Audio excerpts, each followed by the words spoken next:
Hi, my name is Jordan Tyndall, and I am currently attending Full Sail University, gaining a degree in game design. And today I will be discussing how to get you through a month-long course by sharing what things I do to help me pass my classes. I have been taking one class a month for the past 6 months, and I've come up with some tips and suggestions that might help you along your way. Many challenges arise when it comes to accelerated learning. It means you won't be able to get as in-depth into a topic as you may like. For me, I know I like getting in-depth because it helps me understand a topic better, but with this accelerated learning, that just sometimes isn't the case.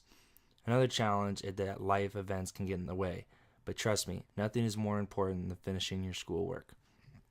There are many struggles that come with taking one class a month, but if you are focused and determined, there is no reason you should ever fall behind.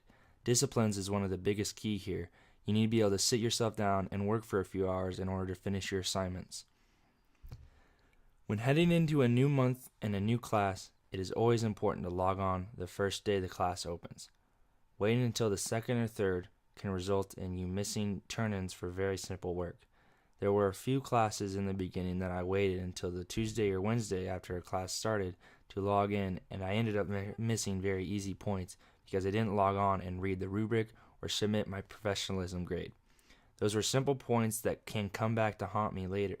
So I recommend log in the first day the class starts. After you have logged in on the first day, go through the introduction to the course. This will help show you what this class has in store for you and give you helpful links and discussion boards to connect with your fellow classmates. It can also provide vocabulary and software you might need for the class, so make sure you read through the entire introduction. Once you have made your way through that, it'd be a good idea to take a look at the first week's assignments. I recommend reading the guidelines to all and really take a look at the estimated time for completion for those assignments. It is something I regrettably did not do for my first couple classes here, so trust me when I say it can really help balance your time for your work. Taking a look at your assignments at the beginning of the week can help you plan your school time around other things you might have going on during the week, such as work, sports, or social life. We all know school isn't everything you have going on during the week. Some might have jobs they're trying to balance as well as school, so getting on and looking at your week's work can help you manage your time. Time management is one of the biggest keys here. Taking a look at your assignments at the beginning of the week allows you to ask questions and get responses before the assignments are due. There have been many times I have started an assignment and not had enough time to ask my questions or get clarification before the assignment was supposed to be turned in. So knowing what the assignment's about at the beginning of the week allows you to ask your questions early and get those responses back. Even if you decide not to look over your assignments, I strongly recommend taking a look at all your due dates for every assignment. It varies from class to class. One class could have everything due on Sundays, another could have stuff due during the week. So make sure you know when your due dates are for every assignment. It'll come back to haunt you if you miss a couple. One of the strongest pieces of advice I can give anyone going through the process of taking one class a month is don't procrastinate. This is something your professors will tell you time and time again, but it can't be stressed enough. If you wait till the last day to start an assignment, you simply won't get it done. The assignments that are given to you are not something you can complete in a couple hours. It takes time and dedication in order to complete good quality work.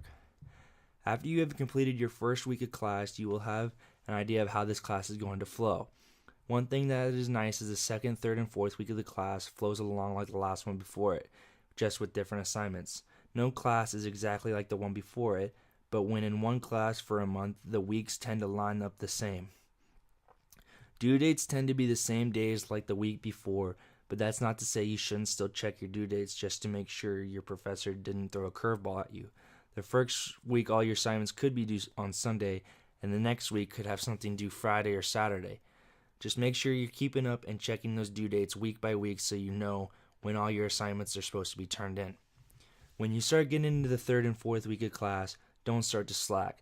That is when some of the real work begins.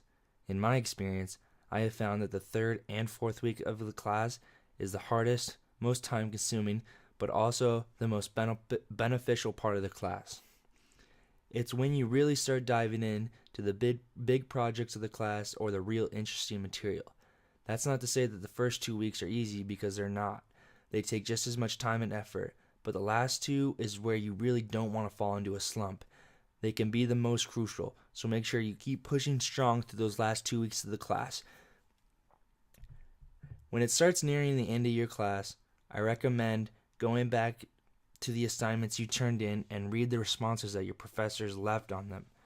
This will allow you to know what you did and didn't do well in order to prevent you from making the same mistakes on future assignments. You can sometimes do this at the end of each week, depending on how long it takes your professors to grade an assignment. Just make sure you go back and review so you can know what you did well. When going through a month-long class, it can be challenging to go at it alone.